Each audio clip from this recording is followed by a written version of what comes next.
Born and raised in a rural area called Graaf-Reinet, which is located in the eastern side of South Africa. He was born on the 5th of December in 1924. Coincidentally, Nelson Mandela passed away on the 5th of December. And, Robert Sobukwe, like many of the anti-apartheid struggle leaders, he graduated from the University of Fort Hare, which under apartheid administration, the University of Fort Hare was known as the Blacks University. And he studied at Fort Hare in the late 1940s. That was, of course, the time when University of Fort Hare had a lot of men as students that eventually led to politics of Africa. To tell you the truth, University of Fort Hare actually holds the record of producing 5 heads of states in one continent. I mean, to try and mention their names, Nelson Mandela, Kenneth Kaunda, Julius Nyerere, Robert Mugabe, as well as Seretse Khama. And Robert Sobukwe enrolled at Fort Hare in 1947. That year he established a student movement in that university, which he became the first president of. And it's a student movement that continues to contribute in strengthening the African National Congress's Youth League. And the African National Congress is the current governing organization in South Africa. Sobukwe graduated at Fort Hare in 1949, top of his class. In fact, his academic record was what got him attention of academic institutions in this country. That resulted to him being welcomed by the University of Witwatersrand. And his welcome at that university actually made him the first black person to perform duties of a lecturer in that university. But because of political circumstances at the time, such a job title was not granted to him. He actually carried the job title of a junior language assistant as he lectured in linguistics. And at the time, he was a member of the ANC. But in 1957, the differences that were in the ANC led to a breakaway. And Sobukwe was amongst those who left the ANC in 1957 to establish what they called Pan-Africanist Congress, which was launched in 1959. And that's when Sobukwe was identified the first president of that organization, which immediately became one of the 2 gigantic organizations against apartheid. Now, if you look at that period in the apartheid history, the late 1950s, it was when anti-apartheid organizations almost died out because apartheid was getting stronger at that period of time. And the only hope anti-apartheid struggle had was assistance from outside of the country. And unfortunately, at the time, the world knew very little to nothing about apartheid. So it came as an effort by Robert Sobukwe to expose apartheid to the world when he organized an anti-pass campaign. And the campaign was against a booklet that was notoriously known in South Africa as the Dom Pass. Dom Pass, it's an Afrikaans term, ladies and gentlemen. Translating the term to English, it means a stupid booklet. You see, in the midst of apartheid, being declared black and over the age of 16 in South Africa meant that you had to own a stupid booklet, which you had to take it with you wherever you were going, as police had a right to stop you on the streets and ask you for it.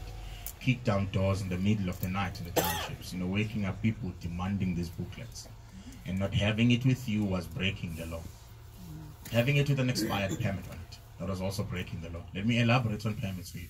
You see, permits were designed to allow black people access to areas like town areas, suburbs. That's when legal hours to have a black person in town areas and suburbs was between 6 in the morning and 6 in the evening in South Africa.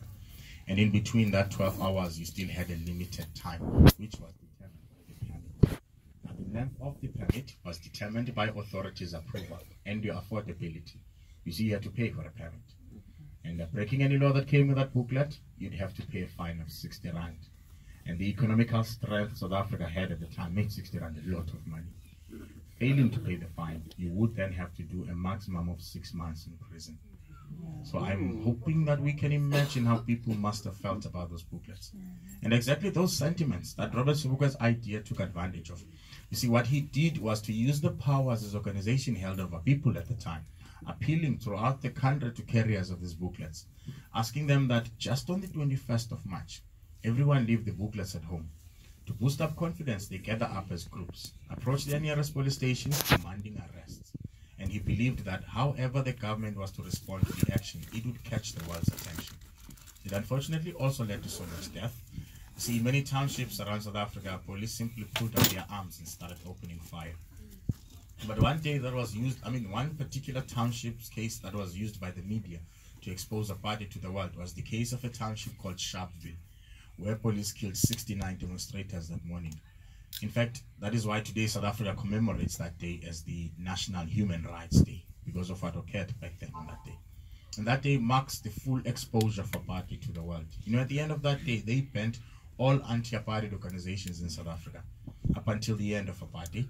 But the stupid booklet was suspended just for 6 months, and beyond that 6 months, it operated up to 1986. On the 21st of March of 1960, Sobukwe was held responsible for organizing that march. You know, he was eventually found guilty with incitement. He got a 3-year sentence for that. He completed that prison sentence at Pretoria Central Prison.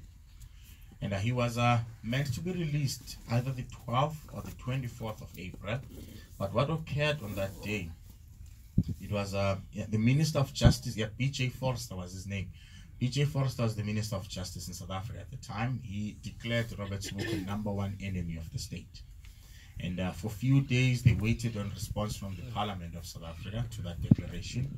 And the Parliament responded by introducing a special clause, which was titled Sobukwe Clause, passed only to Robert Sobukwe.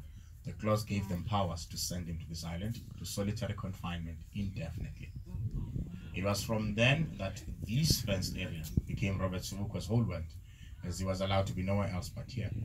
He had around the clock 7 armed prison guards. You know, none of the guards guarding over him were allowed verbal communication with him. Not just anyone was allowed contact with him.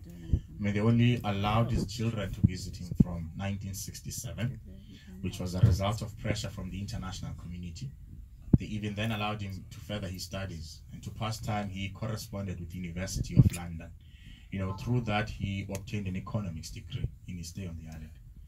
They did allow members of the media to visit him. One of those journalists, his name is Benjamin Pogrand. I believe he resides in Israel right now. Pogrand became very close with the Sobukwe family, and he eventually wrote a book based on Sobukwe's life. You know, he titled the book, How Can Men Die Better? But other than those people, not just anyone was allowed contact with him. I mean, you would sometimes have other prisoners marching past him to labor around the island. And if they do see him outside, as they were not allowed to speak with him, to avoid punishment, they'd only wave at him.